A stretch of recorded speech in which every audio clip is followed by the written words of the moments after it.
दोस्तों, दुनिया के पटल पर अभी एक बहुत बड़ी घटना करवट लेने जा रही है।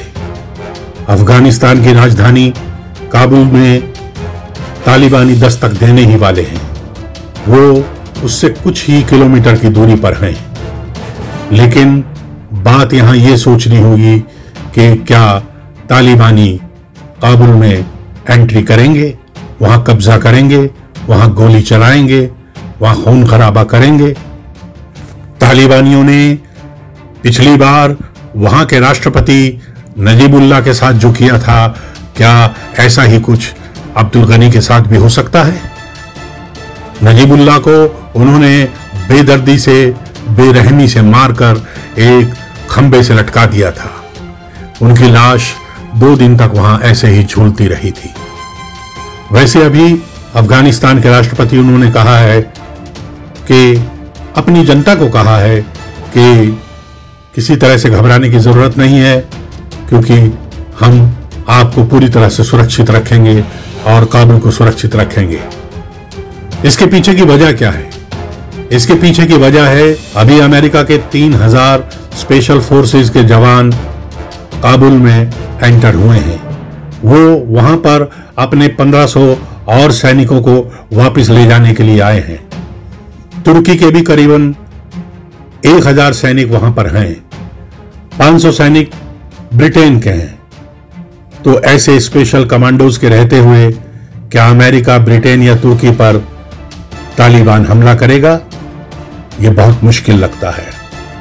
तालिबान हमला तो नहीं करेगा, लेकिन वो काबुल को घेर जरूर लेगा और उसके कुछ खास ठिकानों पर कब्जा भी कर सकता है। लेकिन वो किसी भी तरह का युद्ध नहीं करेगा, वो किसी भी तरह की मारकाट नहीं करेगा।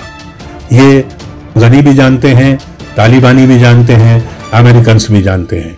क्योंकि अगर ऐसा हुआ तो अमेरिका वहां कारपेट बम्बिंग कर देगा और फिर तालिबान के लिए सर छुपाना मुश्किल हो जाएगा। अमेरिका रात को दबे पांव अफगानिस्तान से चला गया है, क्योंकि उसने भी भांप लिया था कि अफगानिस्तान की फौज जो उसने खड़ी की है वो वास्तव में एक पूरी ताकत से लड़ने वाली फौज नहीं है।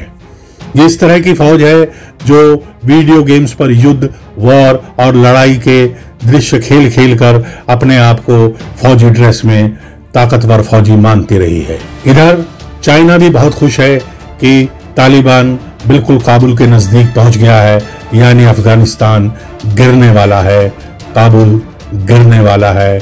रशिया, उज्बेकिस्तान, तजाकिस्तान, ईरान सब दूर से ही तमाशा देख रहे हैं। इधर चाइना पाकिस्तान की मदद से उसकी शय पर, उसके इशारों पर तालिबान से समझौता कर रहा है, बल्कि समझौता कर भी चुका है। उसे लगता है कि ये सांप मैं अगर अपने घर की दहलीज पर पाल लूंगा, उसे दूध पिलाऊंगा, तो वो उसे नहीं डसेगा।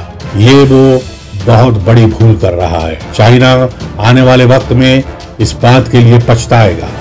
जबकि पाकिस्तान का जो हाल अभी होने वाला है बलूचिस्तान, पख्तूनिस्तान में, जो उसके बाद खून खराबा और जो विद्रोह होगा, उसे संभालना पाकिस्तानी फौज के बस की बात नहीं होगा।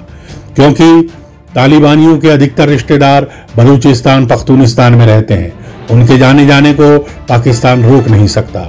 और वो तालिबानी वहाँ किस भेष में, किस काम के लिए, किस इरादे से जाएंगे, इसका पाकिस्तान कोई अंदाजा नहीं लगा सकता। पाकिस्तान में अभी 40 लाख के करीब अफगानिस्तानी रिफ्यूजी की तरह रह रहे हैं। उनमें से तकरीबन 2 लाख तो ऐसे हैं जो वहाँ के नागरिक बन चुके हैं, जिन्होंने वहाँ अपने काम धंधे स्थापित कर लिए हैं। इसी तरह से अभी वहाँ और रिफ्यूजियों का तांता लगने वाला है। पाकिस्तान धीरे धीरे ऐसी आग में जा रहा है जहां से उसकी राख भी मिलना बहुत मुश्किल हो जाएगा। भारत भी पैनी नजर बनाए हुए है। उसे मालूम है कि अगर काबुल कुछ दिनों के बाद गिर गया तो उसके बाद भारत को किसी न किसी तरह से अफगानिस्तान से अपने रिश्तों को नए सिरे से नई जगह पर ले जाकर सोचना होगा। ये बात तो तय है कि भारत अफगानिस्तान को अभी जल्दी मान्यता नहीं देगा, लेकिन अगर दुनिया की तरफ से उस पर सैंक्शंस लगते हैं। जैसे यूएन के महासचिव ने कहा है, वो अफगानिस्तान पर पूरी नजर बनाए बैठे हुए हैं। इसी तरह से नाटो के जितने देश हैं और भी जो जितने देश हैं वो सभी अफगानिस्तान पर नजर बनाए हुए हैं।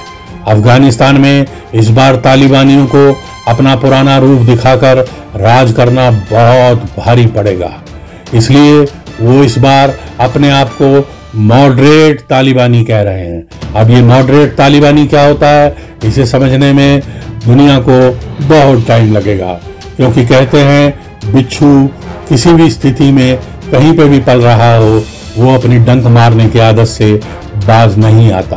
काबुल पर कब्जा कर लेने की पूरी स्थिति में आने के बाद भी अभी तालिबानी वहां एंट्री करेंगे, ये बहुत मुश्किल लगता है।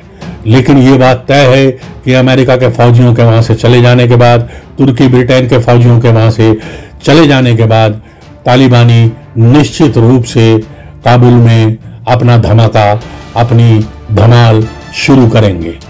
हो सकता है इस बीच अब्दुल गनी के साथ उनका कोई समझौता हो जाए और ये तय हो जाए कि अफगानिस्तान के कितने हिस्से पर वो राज करेंगे और कितने हिस्से पर गनी की सरकार राज करेगी, या फिर दोनों किस तरह से अदल बदल करके वहां पर राज स्थापित करेंगे। स्थिति कोई भी हो, लेकिन अफगानिस्तान के लिए ये बिल्कुल भी सही स्थिति नहीं है। अफगानिस्तान में वैसे भी अफीम, चरस, गांजा और हथियारों के अलावा कुछ नहीं होता। वहां कोई साइंस नहीं है, विज्ञान नहीं है, मेडिकल साइंस नहीं है। जो स्कूल हैं उनको तालिबानी कैसे तबाह करेंगे ये कोई नहीं जानता।